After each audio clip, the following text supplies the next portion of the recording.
के नात नबी जी पढ़ता वतने के नात नबी जी पढ़ता वतने के ठरदा वतन के सड़दा वतन के मिठड़ो मदीनो रोज ॾिसन के मिठड़ो मदीनो रोज ॾिसन के रात ॾींहां वरी रड़दा वतन के अशहदु अल्लाह मोहम्मद चई पजूं झर जंग में पयाओ चीचूं चुमने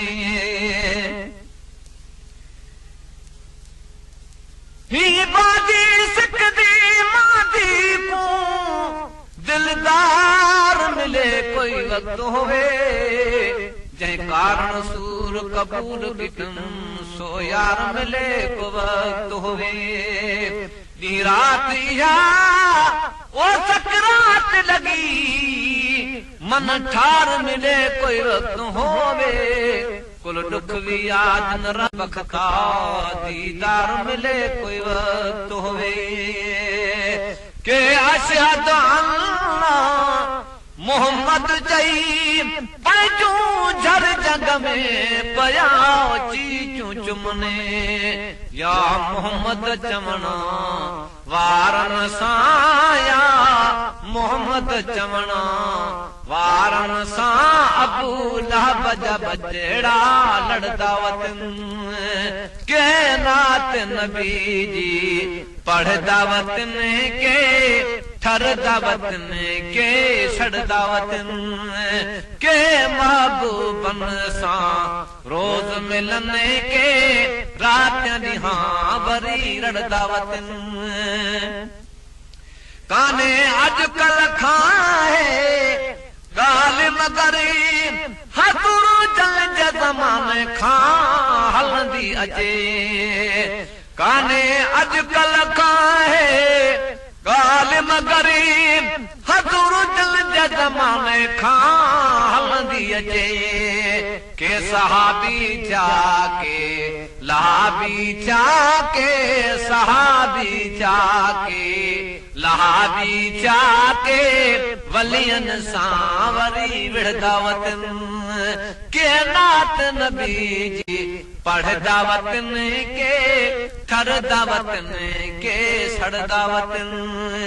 के मिठड़ो मदीनो रोज ॾिसन के रात ॾींहां वरी रड़दा वतन दिल पर जो दुश्मन अबू जेल भी हो सिरा घोरण वारो सिद्दीक भी हो दिल पर जो दुश्मन अबू जेल भी हो सिरा घोरण वारो सिद्दीक भी हो के मदनी घोट जा मस्ताना के मदनी घोट जा मस्ताना के कीनो रखूं वरी कढ़दा वतन के नात नबी जी पढ़दा वतन के ठरदा वतन के सड़दा वतन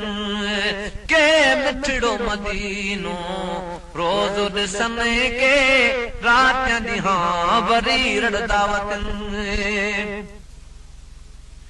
के चवन मोहम्मद मालिक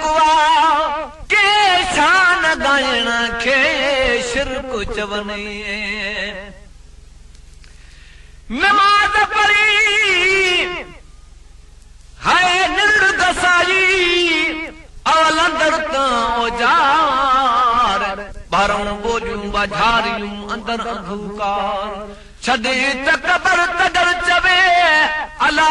तू मन पंहिंजो ई मार महबूब खां सवा मौला न मिलंदी मुलू खणी मके मंझि गुज़ार तोड़े हज पढ़ी हज़ार त बि दर्जा थियल दिलनि ते के चवनि मोहम्मद मालिक सजाइण खे शिरक चवने कन खे यारी वारो यारो बणे कन खे यारी वारो यारो बणे के चमड़ा उन्हीं ते चिड़दा वतन के नात नबी जी पढ़दा वतन के ठरदा वतन के सड़दा वतन के मिठड़ो मदीनो रोज़ ॾिसन के रात ॾींहं वरी रड़दा वतन के शहर मदीने में घरड़ो दे वठी पाड़ो पिरिया जो बेही रहा के शहर मदीने में घरड़ो दे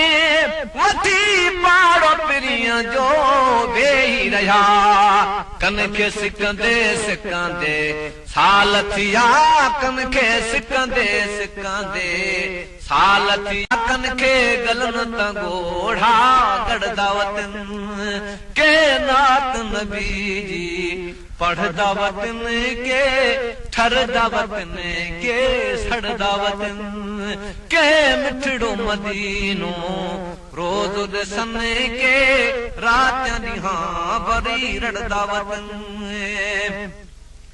के महफ़िल अंदरे मोर ॾिठ में के दिबत कन खे अदब नया कन खे तान मलामतूं महणा मिलने कन खे तान मलामतूं महणा मिलने तबे इश्क जूं चाढ़ियूं चढ़दा वतन कन खे तान मलामतूं महणा मिलने तबे इश्क जूं चाढ़ियूं चढ़दा वतन के नात नबी जी पढ़दा वतन के ठरदा वतन के सड़दा वतन के मिठड़ो मदीनो रोज़ ॾिसन के रात ॾींहं वरी रड़दा वतन हज रोज़ा नमाज़ूं रहमत या परा पोइ दिलनि ते दर्जा थी हज रोज़ा नमाज़ूं रहमत या परा पोइ दिलनि ते दर्जा थी सची नियत वारा तगर तरदा ॾिठ में सची नियत वारा तगर तरदा ॾिठ में के पंहिंजे पघर में ॾुड़दा वतन के नात नबी जी पढ़दा वतन के ठरदा वतन के सड़दा वतन के मिठड़ो मदीनो रोज़ ॾिसन के रात ॾींहं वरी रड़दा वतन